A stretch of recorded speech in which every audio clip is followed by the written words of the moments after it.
Welcome to Sisters in Company Talking About It live show. Hosted by me, Dr. Sharon Cradle and Sherelle Higgins.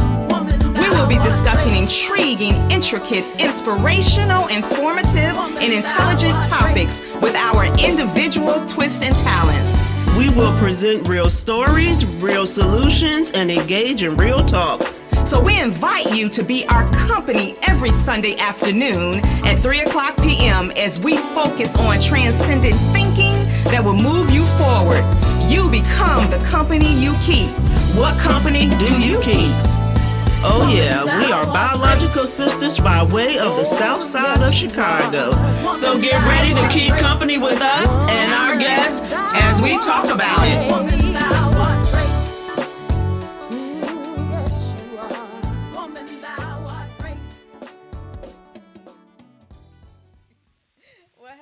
Everyone, welcome back. Oh, we are so excited to be back from our vacation and family life events.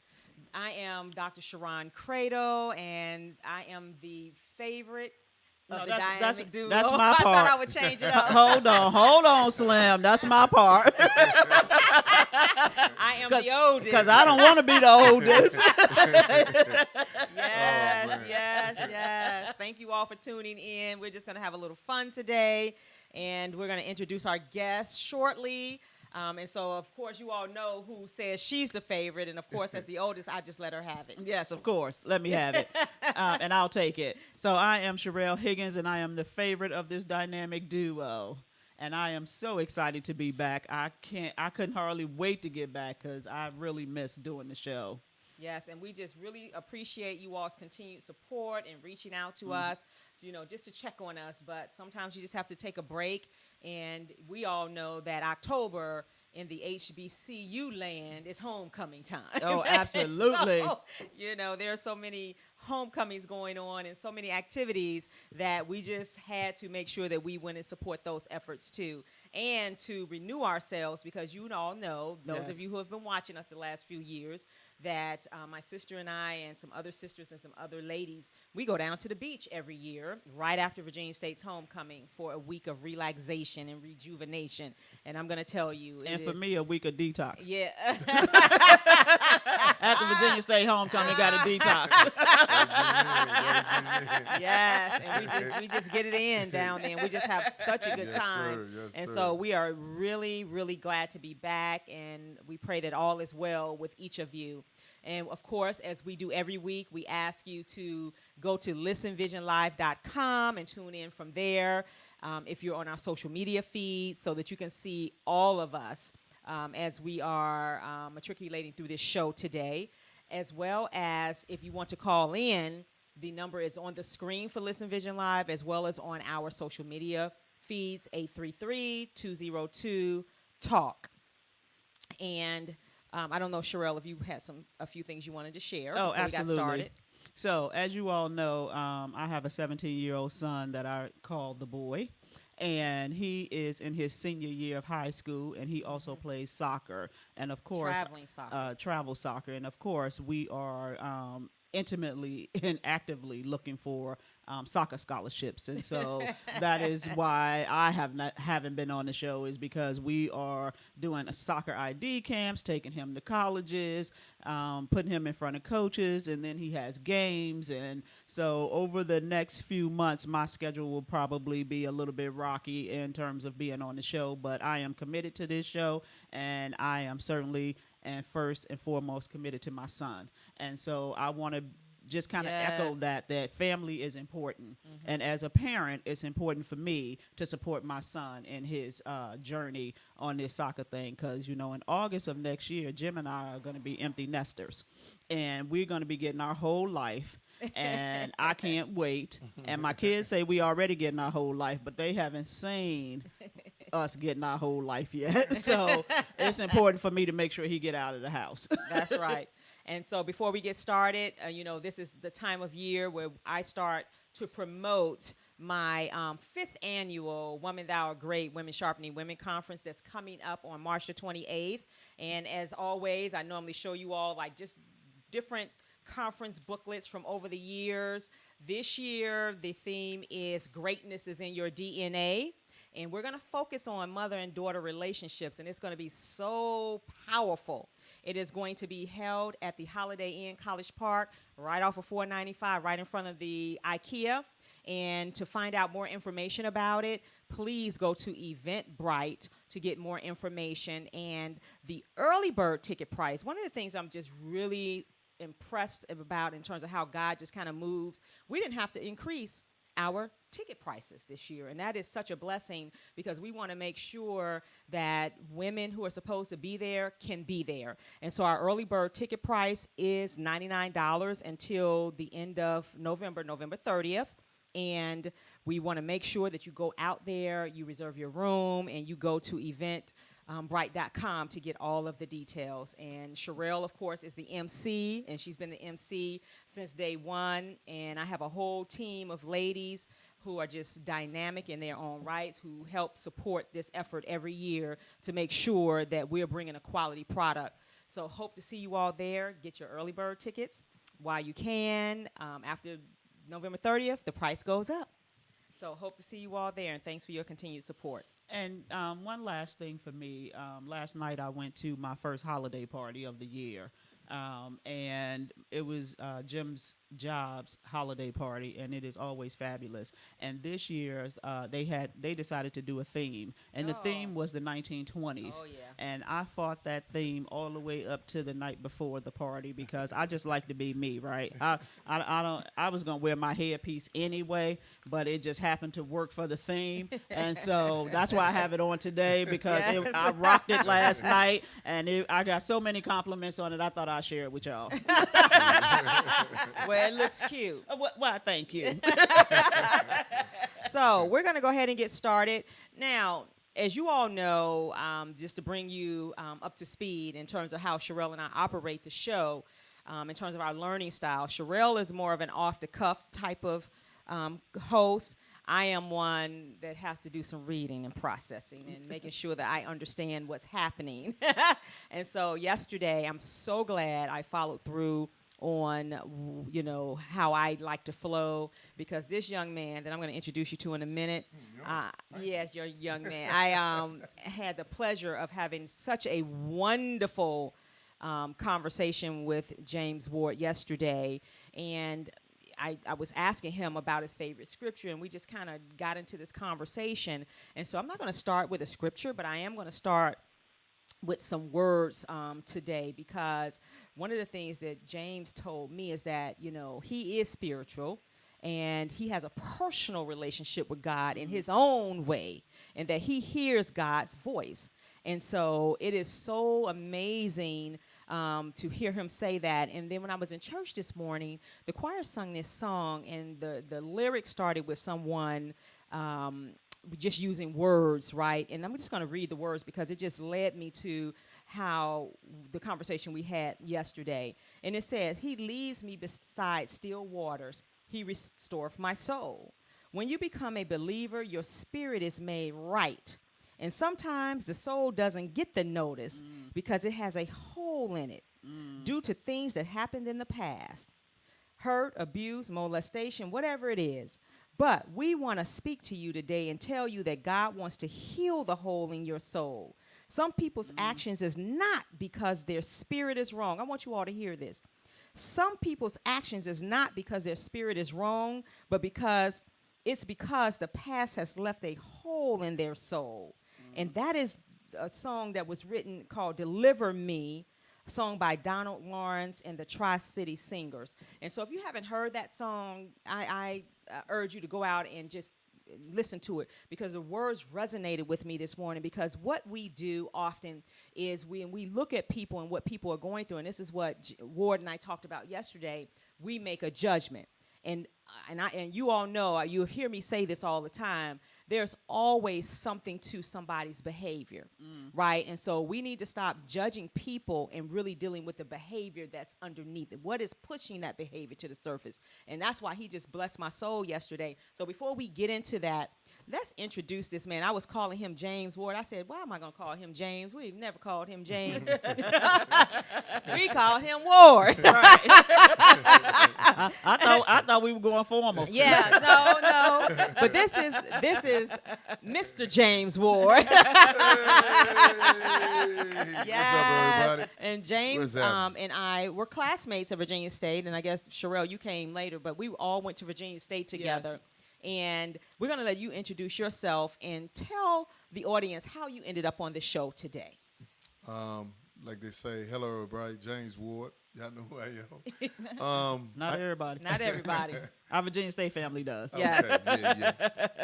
I ended up on the show today. No, tell them where you're from. Oh, and okay. I'm from Washington, D.C., area called Deanwood. Small area, close-knit family. When I was growing up, everybody was into sports. You know, if anybody know about Deanwood, it was one of the neighborhoods where a lot of black entrepreneurs thrive. We were self-sufficient. Oh, so wow. if everybody get a chance to look at the history of Deanwood, that's what it was. So is that south? Where is that? Northeast. Northeast. Off Sheriff Road off of Northeast. Okay. It's a block area that covers Eastern Avenue to Nellie Helen Burroughs, which is Martin Luther King, comes up Sheriff Road, and it goes up to Eastern Avenue, that whole area right there, the area of Deanwood. I went to H.D. Woodson High School where I played football under Bob Head and Coach Mo Warren and Sonny McQueen. Those are my three coaches. No tapping. No tapping. Okay, sorry. And that's where they groomed me in football. You know, they taught me certain philosophies. Okay. You know, So things like you have siblings?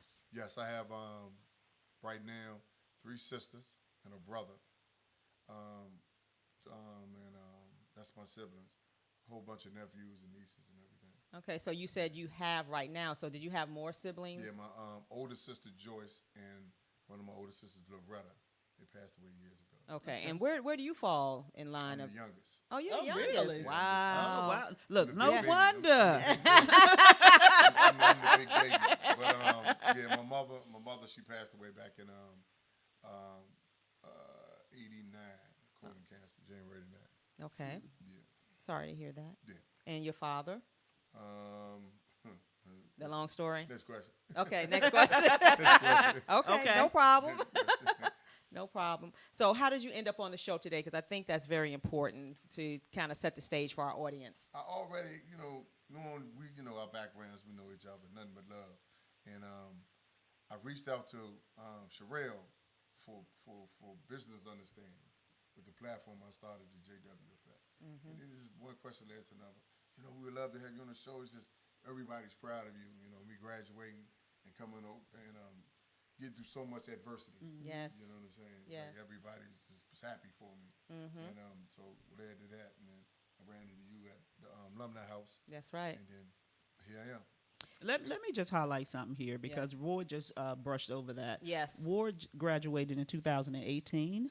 19. It was Just this got year? your bachelor's so degree. 2019, he went back to school and got his degree. So this is an example of how it's never too late. And just because you don't do it the traditional way, most of us didn't do it the traditional way. Traditional is 4 years, great GPA, and you come out. Okay, so that's the traditional way. So he didn't do it the traditional way, but he did it. And that's what's important. And we are so proud of you that you went back and that you got your degree because you have to get your education. Right. Yeah. And so how did you end up at Virginia State University? The defensive coordinator back in '82, his name was Bob Smith. And him and my coach Mo Warren played football together at Federal City College, which is UDC. Okay. And when he came to recruit, it was about 8 of us. It was 8 guys from the football team, and he told us if we want to play college football, we can come to Virginia State and play. Oh, wow. On the back end of that, I had 2 cousins who also went to Virginia State, Leonard Banks and Maurice Banks. They played football, my cousins. So were they there at the same time we were there, or? No, they were. Maurice he had already graduated. Okay. Lele was they call him Lele, but Leonard he was on the cusp of graduating. Okay. His eligibility was done. So Okay. I didn't get to play with him. Oh, wow. And so those were the choices why I came to Virginia State. Okay. The connection. And so, as I was talking to Ward yesterday, I didn't say this to him, but I literally had to hold back some tears yesterday in our conversation because he said something. And that's why we want to talk about James Ward, the man, the person. And I am excited about this conversation because it is so significant to our black men who see themselves as a part of this story when they hear this story.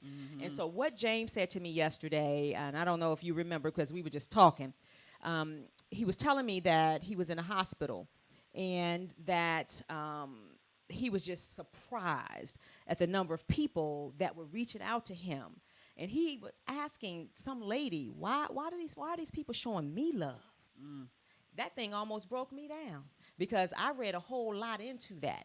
And the lady said to him, because what they see in you, they see the God in them. The God in them is the God they see in you. Yes. And that was it. And I'm going to tell you something. It broke me down because that's how we have to see people, right? And I don't even know. And I told Ward yesterday, I said, I don't even know your story.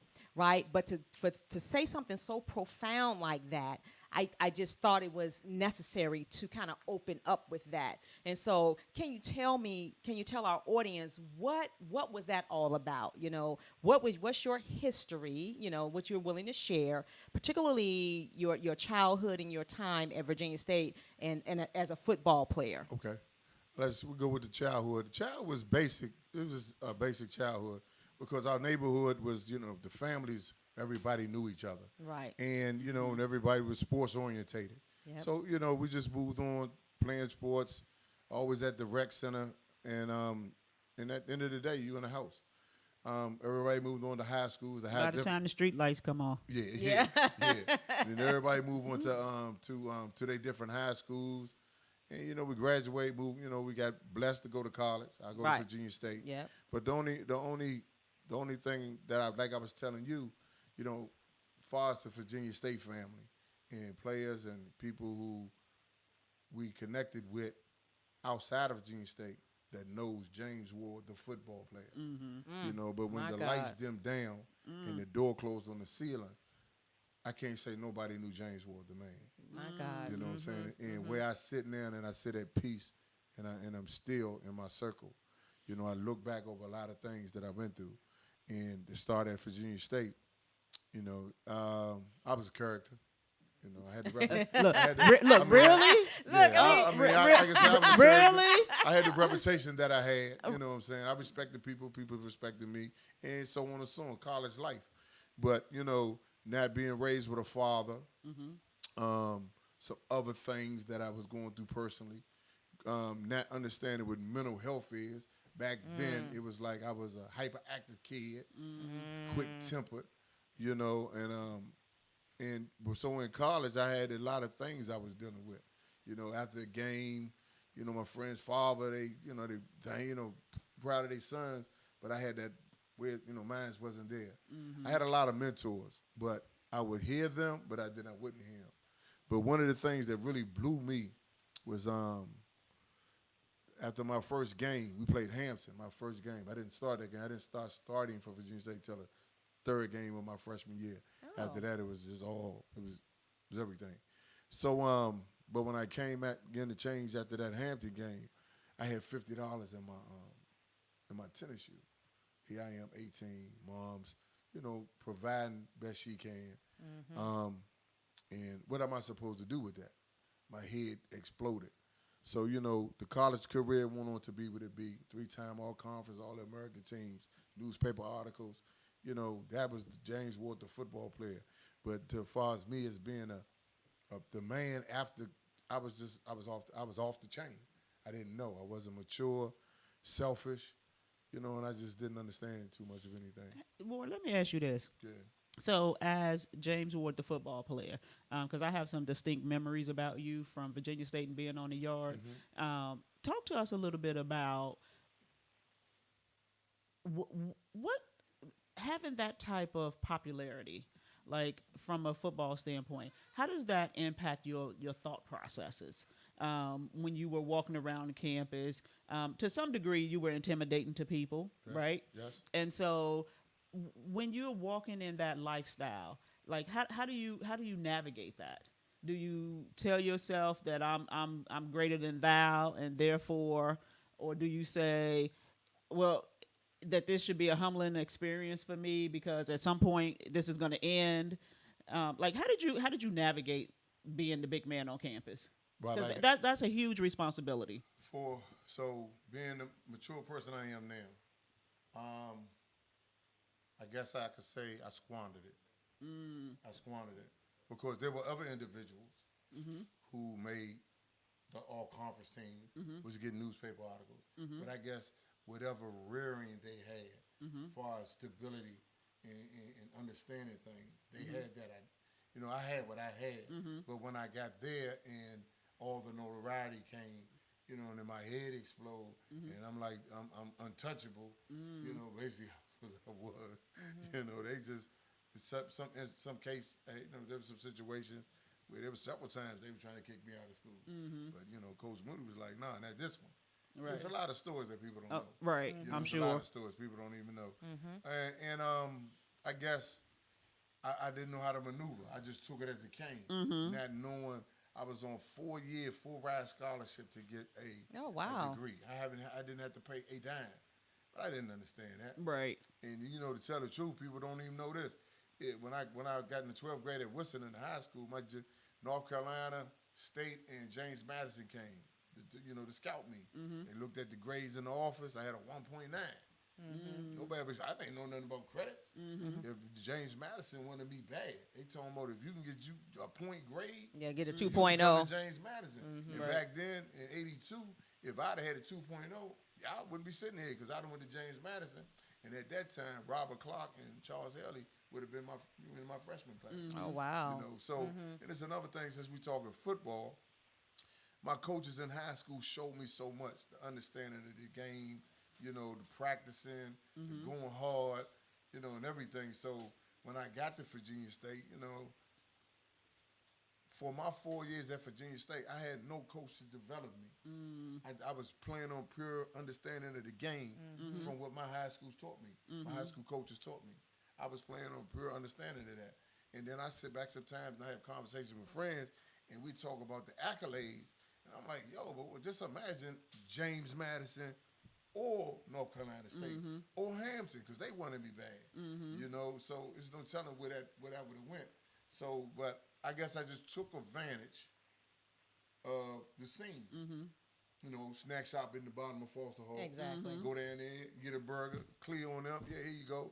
A couple of my friends, here's the keys to the car. People giving me money. I mean, I was a rock star, but it was for all the wrong reasons. Right. I came here to get a degree, but I'm out here but when them 4 years was up, oh man. So listen, we have quite a few young people and parents that have young people listening to our show. So when you talked about the academics, you had a 1.9 in high school, right?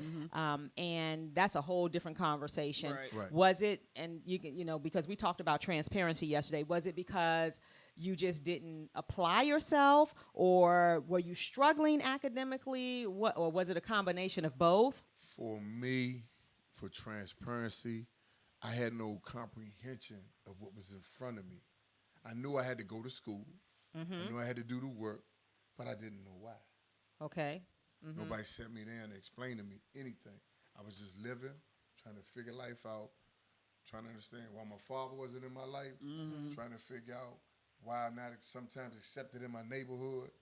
I go to Woodson, didn't go to Spingarn, so I'm trying to figure out, this is not my neighborhood. So I'm dealing with trying to make friends at Woodson. There's a lot of things that went on me when I was young. That sometimes my attitude would cause me to go to the left just because I was mad. Right. So anger, the whole anger thing. Yes. So you didn't have any, other than your coaches, you didn't have any male role models in your life that you really. I had my brother-in-law at the time, Ronald. Okay. My sisters, they worked and did the things they do. So they come at their little brother the way to Yes. more so like keep it straight, do the right thing that way. But to tell me what to do to try to raise a man, Yeah. it wasn't there. Right. So I turned to a lot of the older guys in the neighborhood Yes. whose son was like Junie. He'd be like, Ward, he see me play football, man, you got to keep running. Stop, the things like that. But I never had, I had individuals in the church, but I already have the ego now. So I can hear them, but they go in and one out the other. So, and I had there was a lot of gentlemen who was coming up. Because one of the things you said, excuse me, Sherelle. No, go ahead. One of the things he said yesterday that I wrote down, you said you were acting out, because it was a made-up character in terms of a lot of what we saw. You kind of made this character up because what you just said was, after football, you went, back to your dorm and had to deal with the real James. And so then there was some perceptions or some actually reality of bullying. Yeah. Right? Yeah, and yeah. some things like that. So how's all that connected? Let's be clear about this point right here, because I think this is going to spin a conversation. So were you the bully or were you being bullied? Because a lot of our audience don't know you. At what point? In college. Any point. At yeah. any point. Oh no! I don't. And when people play with me, like, "Oh, you was a bully in school." I don't. When I hear the word bully, I'm talking about going in your pockets, taking your money, jacking you up. I wasn't doing that. I was more loud and sometimes, cussing people out. Just being a knucklehead. But for me to be honest, the limelight I never wanted to lose. Okay, that's it. Okay. So I guess the character after football season, the limelight I don't want it to lose. I didn't want it to lose because I was that person in college. I didn't want to lose it. So I'm definitely immature, low self-esteem. But all I had was what? That was I looked at that being my campus because I was the star. Right. I'm in the papers. I'm making all conference. The crowd is roaring when I'm getting sacks. I don't want that limelight to go. Right. Okay. So that's what it was all about. Because that felt like people cared about you, right? Yeah, in And some that- ways, yeah. And you're right, because exactly. a lot of people would talk the way they talk to me. It's like they show like they got love for you. Yes. But it was all behind the performance. Right. It was the performance. Right. 4 years football Yeah. performance. We're gonna let you get away with this fight, that fight off of campus because you're the performer. So yeah, it's basically like that. And let me tell you something. I don't know a lot of football players or, just athletes, but I can imagine that maybe a lot of athletes, particularly coming through that time, have experienced that. And one of the persons that come to mind is, what was his name that had a hard time reading? He was Dexter Manley. Dexter Manley. Look at me, all yeah. sports oriented. So I think about some of these football players, and we see the performance, Right. but we don't know the person underneath that Right, and what right. people are going through, and even what you need, because we see you and we're like, yeah, that's Ward, and that's all we know. That's it. The performer. Exactly. Yeah, the so performer. after college, so when you were finishing up college, so you didn't get your degree from Virginia State. Right. What happened there? Okay, my 4 years was up. I played in the Freedom Bowl game, so that's it. Football is done. That was January of '86. I played in the Freedom Bowl in Atlanta. So you made it all the way 4 years? I played 4 straight years. Wow. I played Okay. 4 straight years. All right. And once that was done, we came around for the summertime. I always stayed in the area. I went to the coaches and them to try to see if I could be a player coach. Because at the end of my sophomore year, the light bulb went on. So now I'm like, oh man, I only need 110 credits to get my degree. So I'm like, whoa, I'm trying to do this. But the performer perform outside of the box. So we don't need your services anymore, and we don't think you can represent Virginia State as a student coach. Oh, wow. That's the bottom line. So Oh, wow. no, you can't be a student coach. We're done with you. So okay, now reckless behavior, ripping, running, everything that comes with it. So That's where your scholarship went away at that particular point. my scholarship was good up to spring of 86. Okay. That was it. All right. And so after that, were you financially in a position where was your mom or your family financially in a position to? That's what I mean at the beginning of this. Okay. No comprehension or understanding of this. Okay. You know, I'm just the performer. What I was there to do was to play football. No comprehension. Yeah, I understand. I can get a degree now, but It wasn't the priority. because I couldn't get what I was looking for. Exactly. To be a coach, then I'm mad at everybody. Okay. You know? So my anger and temper would cloud my judgment. So I wouldn't be able to really ask the right questions and just be humble enough to take the roads. So that's what I fought with too. So when you left Virginia State, what happened in your life? What did you do? Well, I really never left. I mean, I hung around Petersburg in the streets doing street things. Let me see. And then... So you left in 86 or 80? I stopped going to school. I stopped going to school. I think that go back 87. I think I was in school fall of 87. Okay. I don't know. I don't remember so long ago. Right. But then after that, I just understand. ripping and running, hanging around, just doing street stuff and everything. And then 88 come. We in 88, so January 88, I'm at home hanging out. We had a club called the Never mind. East Side. And we was hanging out. And I got shot January 1988. I got shot. It was a big fight in the club, and they stuck the gun in the crowd of the brawl, pulled the trigger. I got hit on the right side. It went through me. It hit a gentleman in his chest. He made it to the door. He dropped dead. Rushed me to the D.C. General. Lost a lot of blood, and they said, you know, it was touch and go. But I woke up in the ICU, family around me. I got through that. Then, well, were you the target, or was it something that you I was not just the target. you were just there? Yeah. Okay. No, I was not the target. It had something to do with somebody with me at the time, and that's the fight. So that's what it is. You're right. Then from there, summer came of '88. I got in trouble. Got incarcerated in Chesterfield, and I beat that case. And then I went home because they told me my mom was sick. And I went home, and as soon as I beat that in September of '88, and I was around her up to January, then she had, they told her she had colon cancer. So around January, Christmas was good, and then January, I guess the tumor started taking control. Yes. And, you know, she was already really not eating, so she was small frame. And as the tumor grew, it would push her stomach out. So one time she was in her room, everybody was downstairs, and when they had a talk with her, you know what I'm saying? And she just always told me to just do the right thing. She believed in me. She loved me. We talking. It's just a lot of things me and my mother talk about. People just don't know. You know, and they then she just, and I told her if I ever get a chance, you know, I would finish college. Oh, so, look at that. So then you fulfilled that. She's so proud. Right. So that we went down that road. We lost her, and everything. And then, but when I lost my mother, that took my life to the left. I blamed everybody, you know. I blame my family, my sisters, everybody. I blamed the world. I just didn't care. And then, but on the flip side of that too, not understanding about them. I really talk about the mental health aspect. Yes, I wanted to get to that because I wrote that down. Yes, because you know, PTSD. They call it bipolar now, but I knew I was hyperactive.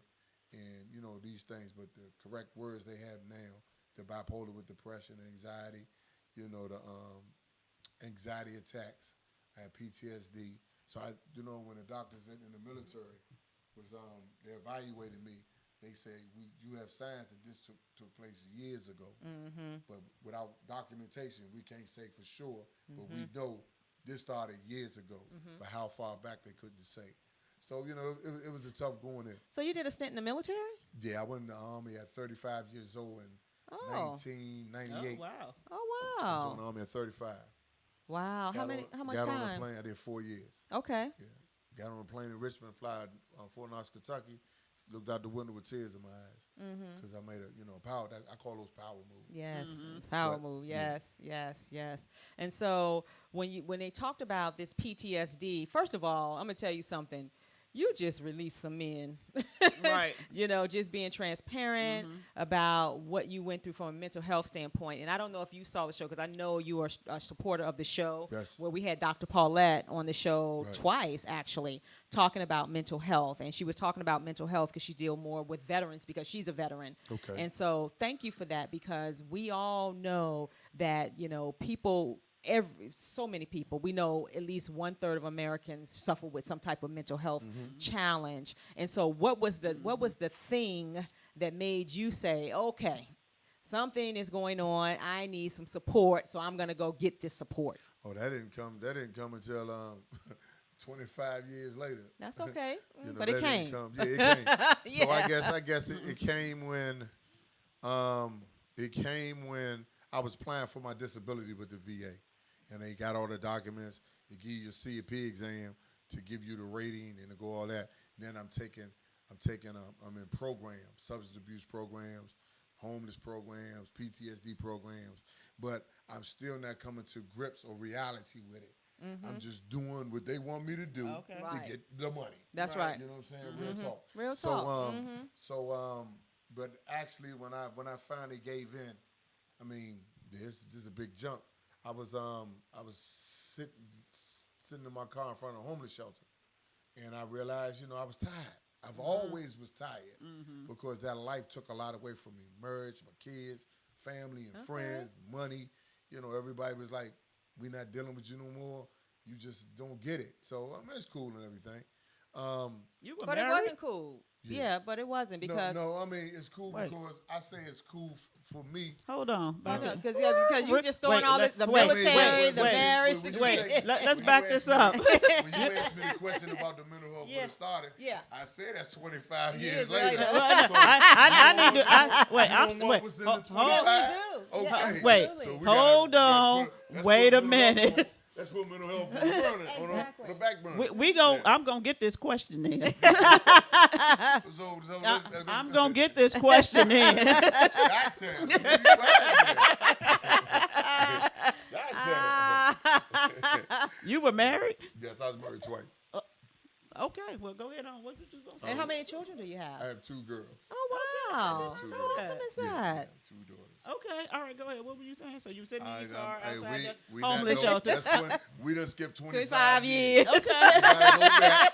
We got a lot. 25 That's years. right. So let's basically go here. My mother passed. Yep. I'm running now. Basically, I'm just running the streets. Criminal street life. I'm just gonna say street life. Substance abuse, because I'm selling and using my own product, and that created a whole lifestyle and a monster in its own. So that's just what it was. Okay.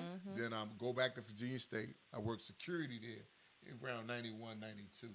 I started, one thing I always did, whenever I end up moving to a new town, there was 2 things I did. I went and got food stamps, Yep. and I always kept my transcripts so I could substitute teach.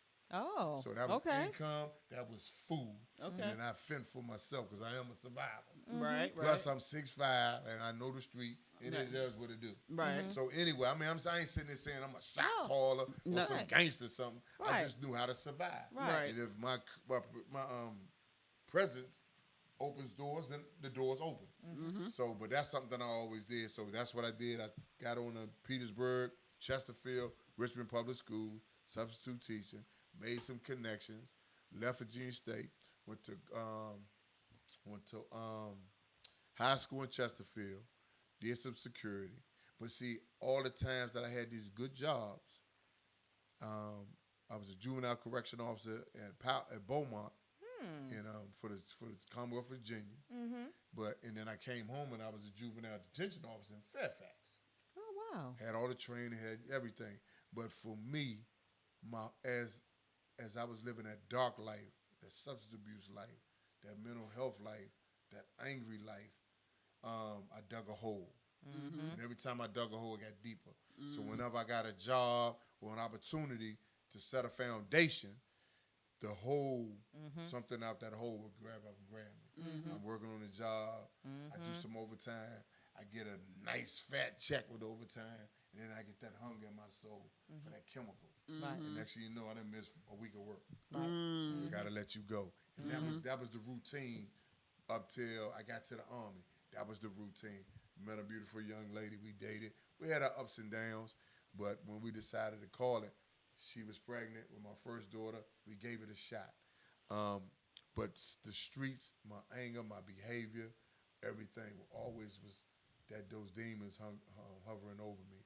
So, sometimes I really would like, I would say some people just didn't really understand me. It was, I learned that in, the underlying issues. I had a lot of underlying issues. I call it under the iceberg. Exactly. I had nobody Exactly. to talk to Yep. until I went to prison. 25 years later, so let's not talk about that right now. Okay, so because I was getting ready to ask you, because this show is going to go by really quickly, and we got like and we 15 doing 2 minutes parts left. with James. Yes. Ward. So Okay. I want to ask you, like, let's fast forward to what was your bottom that made you relook at who you were, how you were living in this world, and the path you took to self-correct. My bottom came around 2007. My nephew Ronald had a heart attack. I was living in West Virginia, and I was so ripped up and tore up that I couldn't see my little nephew in the casket, and I was so ripped up and tore up I couldn't even go home to the funeral to be around my family because I didn't want them to see me like that. But that was the bottom. Okay. From a family in a mental state of mind.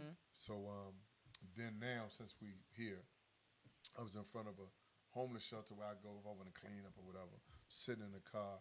I'm not going in there. So I sat in my car and I prayed to God. I said, look, I'm tired. I literally said, I'm giving it to you.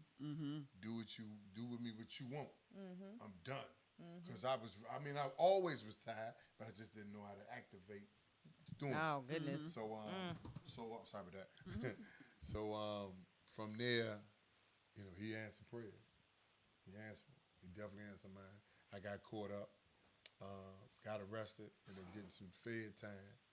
And when they sentenced me, and the marshals took me in the back, I'm sentenced there. Now I'm under the, I'm under the Federal Bureau of Prisons now. So I'm sitting back there. I fall asleep with a smile. Because the world, literally, wow. the world That's has just been released and lifted off my shoulders. Wow. Yeah. Let me go do this. My cousin Kenny caught up with me, and he asked me, "You gonna be all right?" I said, "Ken, God just answered my prayer. I'm just gonna do this time, and I'll be fine." I got out, still, something in you. Can you still do it? I fell for a minute when I was staying in Hampton, but then he answered my prayer without me asking for it. This time. Hit me with an illness. And then I woke up, looking at school, how to get money out of the government. That's my way of thinking. But really, I earned my GI Bill. You did? So I started going to junior community colleges, getting all these credits. And I said, let me check something out. I went to state, talked to Dr. Norman and the individualized study program. Yes. They pulled my stuff out the archives. Next thing you know, they say you need 30-something credits. Oh, wow. So I'm busting it out. Next thing you know, I'm like, whoa, okay. And Dr. Norman was like, you ready? When it was all said and done, he was like, I had to turn to stuff in the registration. And I started dancing and smiling. I said, man, you can't believe this. I'm going to get this degree. I completed the program. So that was my bottom. Okay. And then, jail, federal, and being in the feds was another story on its own. Right. Just went by. Met a lot of good conversations. A lot of smart men in there. And that's but something. they just chose their path. Right. You know what I'm saying? And they said, a couple of them used some stories I remember. A couple of guys like, we knew what the consequences were. I'm cool with it. We, guys would get out there right back to their homies. Then they got good jobs and everything because they decided to change. But that was just the walk, the journey I had to take.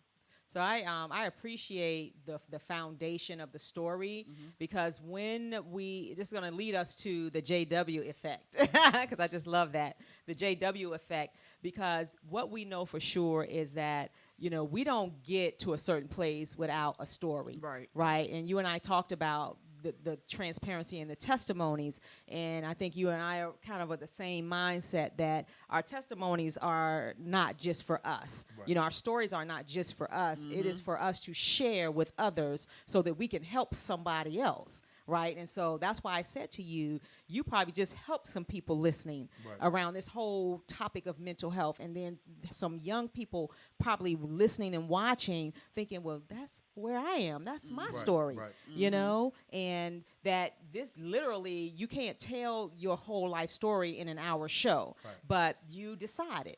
Right, you decided that day that you were going to say, I can't do this by myself.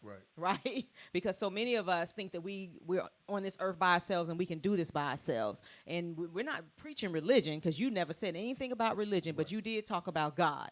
Yeah, he's there. and you had a foundation. Right, and today, I'm gonna see if I can quote this right, but in church today, the church I grew up with, First Baptist Church, Pastor Manor, in his sermon today, he said towards the end, let me see if I can remember this. He said, your faith, he said, your problems, I think this is right, your faith will always be bigger than your problems. No doubt. Yes. Oh, no doubt. Yes. You know, Your faith will I love always a be fiery bigger than sermon. your Yeah. That's problems. all I want. I want fire. Just give me the fire. You got me saying, Yes. I ain't the ones to get up. But I'm sitting there locked in. So when he said that, I was like, okay.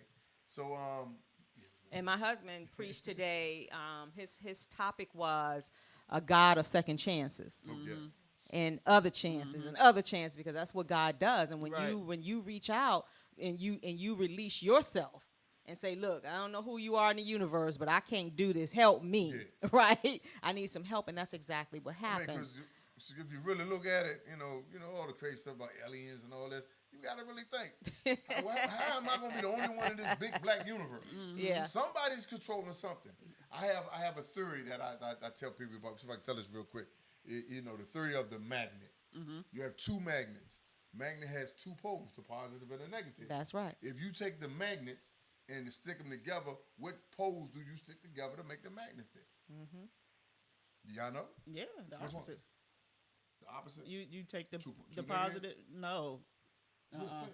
It's a negative and a positive, Stick and a together. negative. That's with right. With that being said, the universe is not in turmoil. I'm a little bit smart. Just a little bit. The universe is not in turmoil. Good, you can't have nothing positive or good without the evil. Right. If you put positive into the spiritual My world, God. into the universe, you get back Like positive. positive. But guess what? Because it can't exist without negative. Right. That's when the negative sips through. So if you consciously aware, when it hits you, you deal with it and keep it That's moving. exactly what he talked If about you today. let your feelings get involved, now you absorbing all that negative energy. So this is some of the things when I talk to young students or whoever I have conversations with, I just say that with. The universe is not in turmoil. There's no balance without if it's not negative and good and evil, negative, positive. So what do you see your purpose to be on earth? Why is James Ward here on earth at this time? And have survived everything that you have survived. That was one thing. That was one of those other mental bouncing around my head theories I used to have. Why am I here? I always went to churches and members of churches, good sermons, participating, ushers and all of that. But I never knew why was I here? The college went away, military went away, the family went away, and I used to say, why am I here? So when I gave it up. And now I look at my whole path, my whole walk. My play mom's Miss Turner, my buddy Irk Turner, mom. She said, "Ward, you need to tell your story. Tell it." Moms always say, "Tell it." Yes. So yes. I believe when I look at college students and young folk, I see me in them, and because I believe I didn't have the mental resource that. I missed the boat. They're gonna miss the boat. I'm not. With anything that's within my power, I'm not gonna let them miss the boat. So when I graduated, that's why I wrote the president. We had 2 meetings. The president at of Virginia State. Okay. We had 2 great meetings. Yeah, because let's be clear when we start saying the president. The president of Virginia State. He sent me to see the police chief. We had a great conversation because if you want to do anything with the school, you have to be cleared. Of course, I'm a convicted felon, So with that comment, he told me, give it to him raw, give it to him real. That's right. I said that's the only way I could give it to him. So I had a conversation with freshman football team in a class that I took. The teacher let me come back, and I believe like the transparency, you have to know really my good, the good, the bad, and the different. That's You have to know it because I done sat in front of people talking to me, and they could tell me what they want to tell me if they don't have evidence for them to grab me, and I've been through a lot of that. So I got a lot of evidence. And that's what you said yesterday. You said there are lots of speakers. Yeah, there's a lot of speakers. People can get up and tell a story. I forget who I was talking to, and he also is a speaker. And I see, everybody has a story. Yeah. You know what I'm saying? And I was like, my story is different because one, I survived, and I'm transparent about it. I know when I talk to somebody, I'm touching somebody. I already know because I've seen it. Yes. I already seen it. Yes. So everybody has a story. Yes. But if you don't have I believe if you don't have something to show them or they can see, then you don't grab them. You don't grab them. Kids that have mental health issues. Oh yeah, you got bipolar too. Them taking this medicine. What did you do? And then we get into it. So. Yeah. And so what I'm hearing from you is your perseverance, right, and your strength, and that comes from somewhere. While you were talking, I was thinking about just envisioning who your strong mom was, right, and I'm imagining your sister standing on you. I'm imagining the legacy of your family, and then I'm thinking about you playing football because I can't even imagine men out there banging each other up, and so I'm just thinking, exactly, and I'm thinking about this whole perseverance, but your source, was the fact that your mother, you all went to church. And so you had some type of foundation. You live right next door to the church. Exactly. So you in had your no house, excuse. And I think you told me something that's powerful. Your mother's house is still there. Still there. And how long has our house been in the family? They celebrated not too long ago. I think it was 100 years of First Baptist. And when my grandmother was there in the house, I wasn't even thought about. They say they used to run they used to run the what you call it, water hose. When you baptize somebody, the tub Baptize. was in the basement right there. How yards connect, then they got a side door you go in. Yeah. They said the tub used to sit there, so that my grandmother used to give them the thing to fill the tub up. Oh, okay. Yeah. So That's a how long long it's time. been there. Now I'm 56, and if I go to ages with my sisters, I think my sister's in her. I'm not even gonna say it, but if she's 69 or 70, that's 70 right there. Right. She lived in that house. So now I know my mother was in there. So that's close to 100 years the house been there. And so, somebody in the family still owns the house. Right. Yeah. Right. And so the reason I bring that up is because I'm just talking about what's Legacy. in you, the legacy, right? The perseverance, the steadfastness. And although we all have veered off course, it was something in you that day that said, okay, I'm tired. I just need some help, because you could have done some other things, but you made a decision, and that comes from a long line of family. When it come down to, although I strayed and I bounced around and I was angry and all this, when I finally sat still and I'm gathering my thoughts again, it goes back. I listened to Mom and I got some wisdom. I saw how my uncles operate. I saw how my sisters, their spiritual essence, you know what I'm saying? And I just know my family. So I know I come from a good line of good people. Exactly. You know what I'm saying? But I'm what they call the black sheep. I'm the broke prodigal son. The prodigal real one had money. I ain't had no money, but I was in the worldly life. So I can always go back to things that I know about my family. So and grab on that, and that gives me strength too. But guess what you're getting ready to do? Though? You're getting ready to change the trajectory of the generations coming behind you. Right. And so that's the power. And so, you were using that fashion, and you went through that so that you can change the generational challenges that are coming. And so that's just a powerful story, right? Yeah. And thank you for your willingness to do it. Yeah. So let me do this, because we're about to run out of time. We got about a minute and a half left, right? Tell us a little bit about the JW effect. And then when we come back. And then when we bring you back for a second show, we'll delve more into it. And we'll talk about when you come back, like how it came to be and that kind of thing. But tell us what it is. I gotta go with my robot face. Okay, do your robot. Do the robot. Not that robot. I put together the JW effect, basically to, from the formal standpoint of it, to awaken the conscious minds of young men and women. And how I do that is by sharing my pain, my story, and my journey to get them to understand that consciously, you be aware. We have a sixth sense, and it's a yield sign, a stop sign, and what a great analogy. In a red light. You know what I'm saying? Something is coming.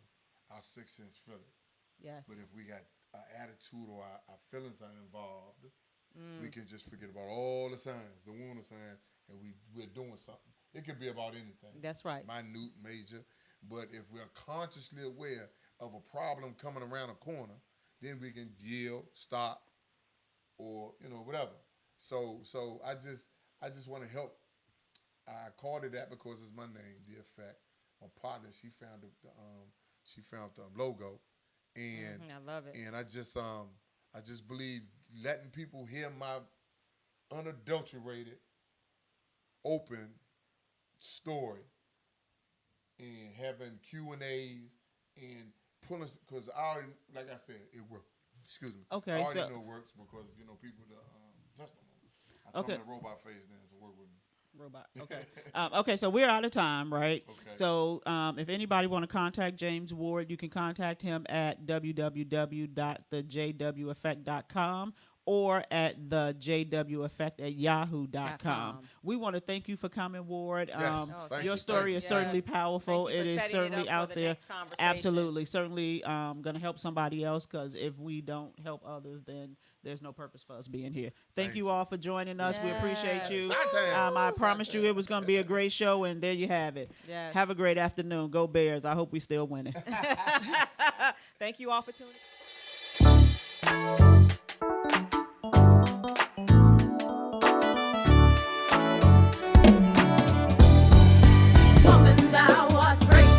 Welcome to Sisters in Company Talking About It live show, hosted by